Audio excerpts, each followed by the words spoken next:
ओम नमो भगवते वासुदेवाय। ओम नमो भगवते वासुदेवाय। श्रीमद् भागवतम चौथा कैटवां आठवां अध्याय का समरी आज हम पढ़ेंगे। काफ़ी लंबा डिस्कशन था इसमें, तो हम लोग सीधा चलेंगे स्वयंभू मनु के डिसेंडेंट्स से। तो वहाँ का डिस्क्रिप्शन चालू होता है। तो मनु के डिसेंडेंट्स, मनु के बारे में चर्चा करेंगे पहले कि मनु, सर्वप्रथम मनु कहाँ से आए। तो मनु आए स्वयंभू मनु से, मतलब स्वयंभू मनु को ही मनु कहा जाता है। तो स्वयंभू मनु कहाँ से आए? ब्रह्मा जी से निकले। तो ऐसा बताते हैं कि ब्रह्मा जी से कोई भी व्यक्ति ऐसा नहीं, क्योंकि ब्रह्मा जी ने कोई विवाह नहीं किया था, तो शादीशुदा इस तरह से ब्रह्मा जी ने कोई क्रिएशन नहीं करी। ब्रह्मा जी ने स्वयंभू मनु को प्रकट किया। और इस प्रकार से दोनों जो पति पत्नी एक्चुअली में जो निकले वो दोनों स्वयंभू मनु और वाइफ जो है ब्रह्मा जी के शरीर से निकले। और उसके बाद उन्होंने पहली बार ऐसा हुआ कि शारीरिक संपर्क में आने से आगे की प्रजा बनना शुरू होगा। तो वो शुरू हुआ स्वयंभू मनु से। तो स्वयंभू मनु इस प्रकार से संसार में आए ताकि भगवान का ये सृष्टि में जीवात्माओं को डाला जा सके, ताकि उन्हें चांस मिले प्यूरीफाई होने का। और मनु के पुत्र कौन पैदा हुए? उत्तानपाद और प्रियव्रत। इस प्रकार से तो यहाँ पर अब हम इनके बारे में चर्चा कर रहे हैं। इससे पहले हम लोग चर्चा कर चुके हैं देवहूति, प्रसूति वगैरह के, उनकी पुत्रियों के बारे में। तो यहाँ पर अब हम चर्चा करेंगे उत्तानपाद, दो पुत्रों में से एक पुत्र की, और बाद में दोबारा से प्रियव्रत दूसरे पुत्र की बात हम बाद में श्रीमद् भागवत में करेंगे। तो उत्तानपाद के बारे में बता रहे हैं कि उनकी दो पत्नियाँ थी, सुरुचि और सुनीति। और उनका दोनों के पुत्र थे, उत्तम और ध्रुव। तो एक बार की बात है कि ध्रुव महाराज अपने पिता के कक्ष में आते हैं, जो कि ध्रुव महाराज के जो पिता थे उनको सुरुचि अधिक रुचिकर लगती थी। वो ज़्यादा अट्रैक्टेड थे अपनी इस पत्नी से, क्योंकि रूपवान थी। और सुनीति थोड़ी नेग्लेक्टेड वाइफ थी। ध्रुव जो है उस महल में आते हैं और वो ऑलरेडी अपनी वाइफ के साथ होते हैं, सुरुचि के साथ। बेटा वहाँ पे खेल रहा होता है, उत्तम उनकी गोद में होता है। तो जब जनरली आप देखेंगे कि एक बच्चे को गोद में ले तो दूसरा बच्चा ही बोलता है मुझे भी गोद में लो, मुझे भी गोद में लो। तो इसी तरह का हुआ। तो उसने कहा मुझे गोद में बिठाइए, लेकिन तभी जो है सुरुचि ने एकदम से रोक दिया। उसने कहा नहीं, तुम नहीं बैठ सकते, आप डिज़र्व नहीं करते हो, आपकी ये डिज़ायर यूजलेस डिज़ायर है। हाँ, क्यों? क्योंकि आप मेरी कोख से पैदा नहीं हुए हो। इसलिए ये डिज़ायर अगर तुम्हें पूरी करनी है तो तुम्हें नारायण की पूजा करनी पड़ेगी। क्यों बोला? क्या नारायण उसको गोद में बिठा देंगे? नहीं, नारायण की पूजा करके आप ये मांगिए कि आप मेरी कोख से पैदा हों। जब आप मेरी कोख से पैदा होंगे तब आप इस गोद में बैठ पाएंगे। तो बहुत बड़ी बात बोल दी। हाँ, अब नारायण तो सब कुछ देने वाले हैं, नारायण से हम ये क्यों मांगे?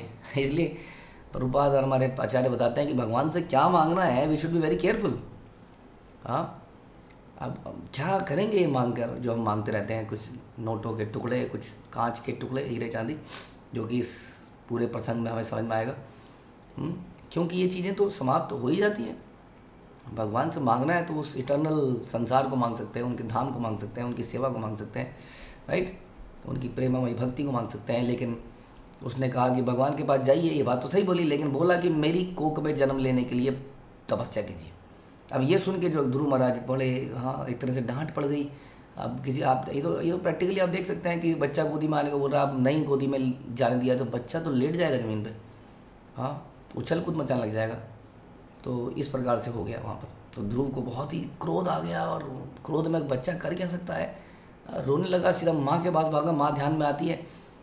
माँ को तब तक दासियों ने खबर दे दी थी कि महल में अंदर कक्ष में क्या हुआ है। तो माँ बड़ी रोने लगी, वो अपनी किस्मत को रोने लगी कि यस आई एम लाइक अ दासी, हाँ, मेरा क्या है, संसार में कोई नहीं है। जनरली जब हमारे बच्चे को अटैक किया जाता है तो हमें ज़्यादा दुख होता है संसार में।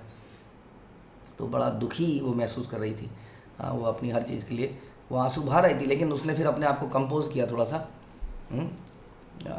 जनरली हमने डिस्कस किया, ऐसे में माताएं बहुत कुछ बोल सकती हैं, प्रवोक हो जाती हैं, लेकिन सुनीति यहाँ प्रवोक नहीं हुई। और उसने क्या बोला? उसने अपने आप को संभाला। उसने कहा कि हे मेरे पुत्र, चिंता मत करो, किसी के लिए बुरा मत सोचो। तुम्हारी माँ ने, तुम्हारी सौतेली माँ ने तुम्हें जो कहा है उसको नेगेटिव मत लो, उसको भी पॉजिटिव लो। उसने कहा जो भी उन्होंने कहा है वो सही तो कहा है, तुम्हारे भले के लिए तो कहा है, हाँ, कुछ गलत नहीं कहा है। तो और जहाँ तक मेरा सवाल है, मैं तो हूँ ही जन्म से अभागन, तो मैं इस लायक हुई नहीं। और उसने जो बोला है तो मैं बिल्कुल सही बोला है। और ये भी उसने सही बोला है कि नारायण के पास जाकर ही तो सही तो बोला है, गलत क्या बोला है। तो आप अपनी उस सौतेली माँ का या सुनीति ने जो भी, आप सुनीति जी ने जो भी बोला है उसको एग्जीक्यूट क्यों नहीं करते हो। आप उसको एग्जीक्यूट कीजिए, जो उन्होंने बोला है सही बोला है। इसलिए आपको भगवान के पास जाना चाहिए, नारायण के पास जाना चाहिए, क्योंकि नारायण के पास जाकर ही तुम्हारे ग्रेट ग्रैंडफादर, मतलब दादाजी के भी पिताजी, दादाजी के पिताजी यानी कि ब्रह्मा को भी संसार की जो संसार को चलाने का ज्ञान मिला है या राजगद्दी मिली है, उन्हीं से मिली है। और उसी तरह से तुम्हारे पिताजी स्वयंभू मनु को भी ये भगवान की कृपा से ही तो मिला है। हाँ, दादाजी को भी और फिर तुम्हारे पिताजी को भी। तो इस तरह से भगवान की कृपा से ही सब होता है। तो तुम्हें भगवान की शरण लेनी चाहिए, भगवान की भक्ति करनी चाहिए। उन्हीं के द्वारा कुछ भी संसार में प्राप्य है। इस संसार में और कोई नहीं है जो तुम्हारी इस जलती हुई अग्नि को शांत कर पाए। तो ये हम चर्चा करते हैं कि उस ज़माने में बहुत ज़्यादा क्लैरिटी थी शास्त्रों को लेकर, बहुत ज़्यादा क्लैरिटी थी। देखिए, देवी देवताओं की पूजा तभी करी जाती थी, जितने भी बड़े बड़े देवी देवताओं के मंदिर भी हैं वो भी तभी के बने हुए हैं। आप बल्कि विष्णु मंदिर में भी जाएंगे और दीवारों पे देवी देवताओं की फोटो या उनकी स्कल्पचर्स वो बने होंगे। लेकिन उनको ये क्लैरिटी थी कि अल्टीमेट भगवान कौन है।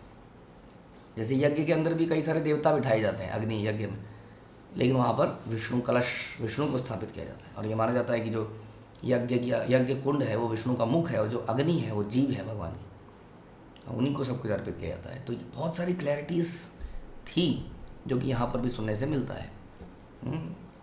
उसके बाद ध्रुव वहाँ से निकल पड़ते हैं अपनी माँ की बात सुन के। ही वॉज अ ग्रेट सन, जो अपनी माँ की इस इंस्ट्रक्शन को सुनकर मान जाते हैं।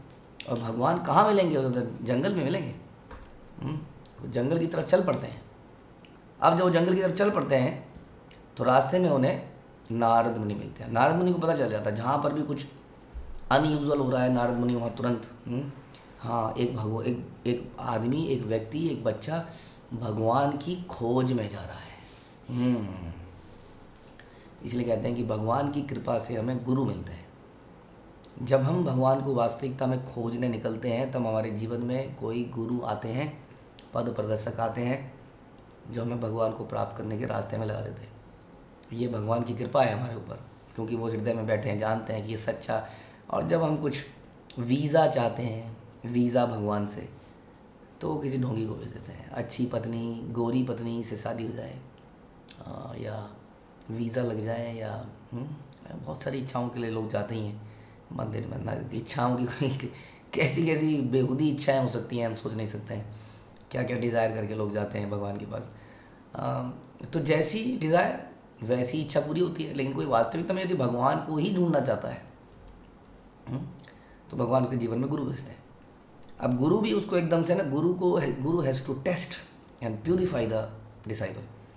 इसलिए नारद मुनि पहले उनका टेस्ट लेते हैं कि ऐसी हवा भरी हुई है, कहीं फूस तो नहीं हो जाएगा पिन मारने से, या वास्तविकता में डिटरमिंड है। ये जानना भी बड़ा ज़रूरी है, क्योंकि बहुत सारे लोग आते हैं जो हम कहते हैं ना, बरसात में जैसे मशरूम उग जाते हैं, ऐसे ही लोग फूल के आ जाते हैं। हाँ जी प्रभु जी, कल से 16 माला, प्रभु जी मैं सोच रहा हूँ घर को त्याग दूँ, क्या है पत्नी, क्या नौकरी, सब बेकार है प्रभु जी।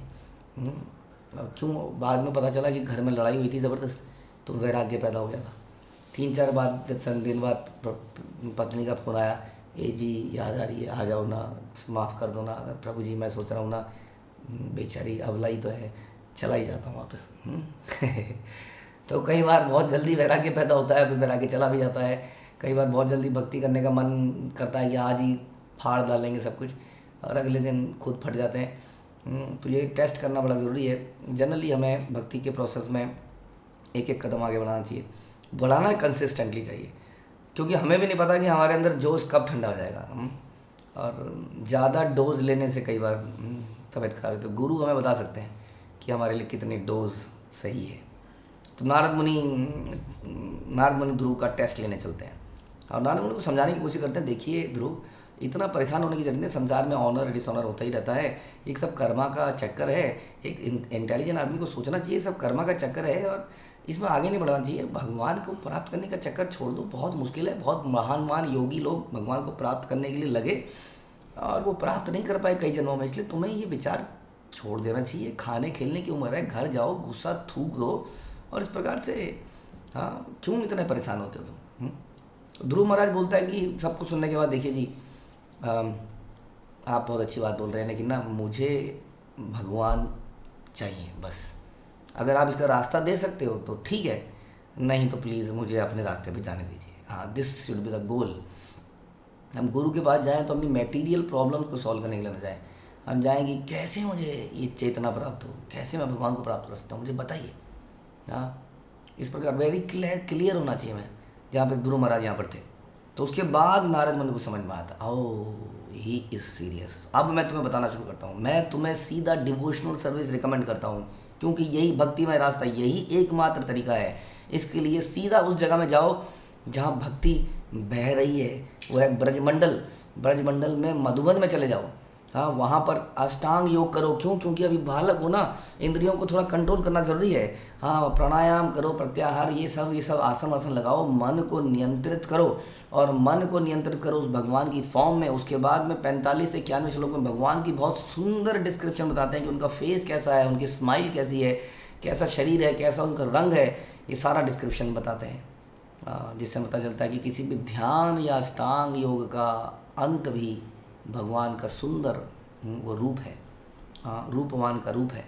और इस प्रकार से यही हमारे सारे जीवन का अल्टीमेट निष्कर्ष है कि हम उस भगवान को प्राप्त कर पाएँ। उसके बताते हैं आगे क्या करना है। उस भगवान के नाम जो है उनसे भिन्न नहीं है। भगवान का नाम जब हम जपते हैं तो भगवान के साक्षात दर्शन होते हैं। वो नाम हमारे अंदर, कानों के थ्रू हमारे अंदर जाते हैं, और जब कानों के थ्रू अंदर जाते हैं तो हृदय की हर ग्रंथि को शुद्ध कर देते हैं।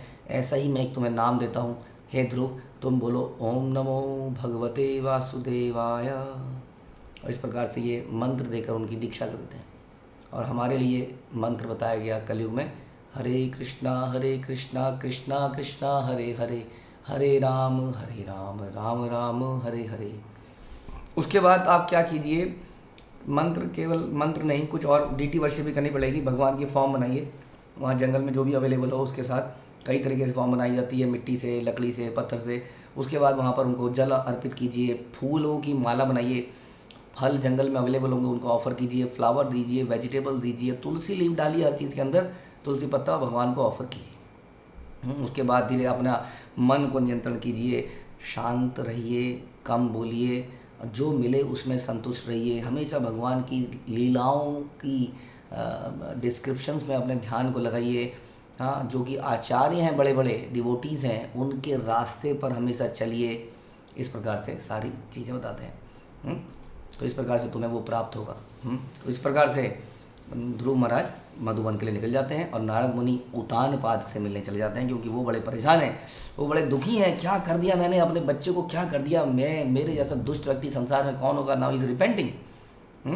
नारद मुनि बताते हैं परेशान मत होइए, ध्रुव महाराज सबसे सही रास्ते पर है, वो भगवान की शरण में गया है, भगवान उसकी रक्षा करेंगे। It's very soon he will be back by after pleasing Krishna. उसके बाद हम फिर से चलते हैं मधुबन में। ध्रुव महाराज मधुबन पहुंचते हैं, स्नान करते हैं, फास्टिंग चालू कर देते हैं, और इस प्रकार वो धीरे धीरे अपने जो कहते हैं तपस्या शुरू करते हैं। शुरू में वो पहले 3 दिन में बेर और कैथे के फल खाते हैं, फिर 6 दिन में पत्ते और लीव्स खाते हैं, फिर 9 दिन में पानी पीते हैं, फिर 12 दिन में केवल सांस में जीवित रहते हैं, और उसके बाद सांस को भी 5वें महीने में सांस को भी रोक देते हैं। और सांस को रोक के वो एक पैर पे खड़े हो जाते हैं। पृथ्वी का बैलेंस हिलने लगता है, संसार में वैक्यूम क्रिएट हो जाता है, वहाँ पर सांस हवा चलनी बंद हो जाती है। देवता परेशान हो जाते हैं कि क्या हो गया। देवता तुरंत भगवान के पास जाते हैं और भगवान बोलते हैं डरो मत, ये मेरा एक भक्त है जो तपस्या कर रहा है, मैं उसको समझा दूंगा, आप लोग अपने अपने घर जाइए, शांत रहिए, मैं उसके पास जाता हूँ। और भगवान उसके पास पहुँचते हैं, और वो क्या सीन होगा, क्या सिचुएशन होगी, उसको हम अगले प्रवचन में चर्चा करेंगे। हरे कृष्ण। श्रील प्रभुपाद की जय। ग्रंथराज श्रीमद् भागवतम की जय। ओके।